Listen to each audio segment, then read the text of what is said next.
শুভ সকাল বন্ধুরা। পশ্চিমবঙ্গ রাজ্য সরকারের তরফ থেকে department of urban development and municipal অ্যাফেয়ার্সে একটা নতুন অর্ডার জারি হয়েছে। সেটার নম্বর হচ্ছে 127 ব্র্যাকেটে ল UDMA-15011 ফার্স্ট ব্র্যাকেটের মধ্যে 161912024 LSMA।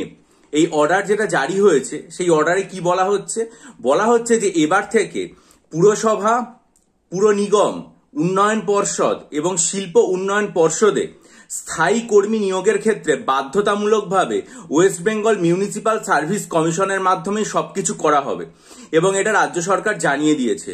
নবান্নের নির্দেশিকা অনুসারে স্থানীয়ভাবে আর কোনো নিয়োগ করা যাবে না।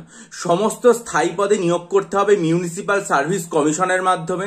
পুর ও নগর উন্নয়ন দপ্তরের যে নির্দেশিকা সেখানে এটাও স্পষ্টভাবে জানানো হয়েছে যে পুরসভা, উন্নয়ন পর্ষদ, শিল্প উন্নয়ন পর্ষদ এবং নগর উন্নয়নে সংস্থা যেগুলো রয়েছে সেগুলোতে সবই নিয়োগ করা হবে মিউনিসিপ্যাল কমিশন যেটা রয়েছে সেই মিউনিসিপ্যাল কমিশনের মাধ্যমে।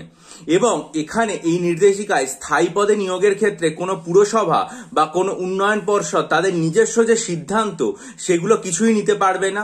কমিশনের মাধ্যমে পরীক্ষা হবে এবং কমিশনের মাধ্যমে এই যে নিয়োগ প্রক্রিয়া রয়েছে তার মেধা তালিকার প্রকাশের পরেই সেই নিয়োগ সম্পন্ন হবে।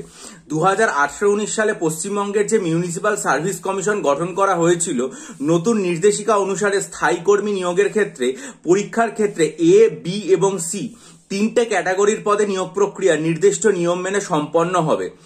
মনে রাখতে হবে যে কোনো রকম কোনো নিয়োগ করতে গেলে সবসময় পুরো নগর উন্নয়ন দপ্তর এবং অর্থ দপ্তরের অনুমোদন নিয়েই এই সমস্ত নিয়োগ করতে হবে। সরাসরিভাবে তাদের কোনো রকম নিয়োগ করা যাবে না। এবং সরকারের এই যে সিদ্ধান্ত, তার আগে কলকাতা হাইকোর্টও কমিশনের মাধ্যমে নিয়োগের জন্যই এই ধরনের রায় দিয়েছে এবং ফলে এই যে বিজ্ঞপ্তি সেটা নিয়ে নতুন কোনো জটিলতাও নেই। এটার যে নিয়োগ প্রক্রিয়া সেটা যেহেতু একদম নতুন এই নোটিশটা প্রকাশিত হয়েছে, তাই জন্য এটা আপনাদের সামনে রাখলাম। আপনারা এটা আরবান ডেভেলপমেন্ট এবং মিউনিসিপ্যাল অ্যাফেয়ার্স যেটা রয়েছে তার ওয়েবসাইটে গিয়ে এই অর্ডারটা খুব স্পষ্টভাবে দেখে নিতে পারবেন, যেটা special secretary to the government of West বেঙ্গলের তরফ থেকে এই নির্দেশিকাটা জারি করা হয়েছে। ফলে এতদিন পর্যন্ত মিউনিসিপ্যাল সার্ভিস কমিশন যেটা রয়েছে সেটার মাধ্যমে যে নিয়োগ প্রক্রিয়া হতো সেটা ছাড়াও অন্যান্য স্থানীয় স্তরে, কিন্তু এখন থেকে সমস্ত স্থায়ী পদে নিয়োগের ক্ষেত্রে এখান থেকেই হবে। এবার দেখা যাক এই নিয়োগের পরে কবে আর কি নির্দেশিকা জারি হয়।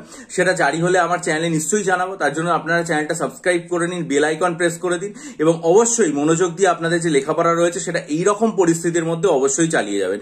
ভালো থাকুন, বিজয়ী হন, সফল হন। চ্যানেলটা সাবস্ক্রাইব করে বেল আইকন প্রেস করে দিন। ভালো থাকবেন।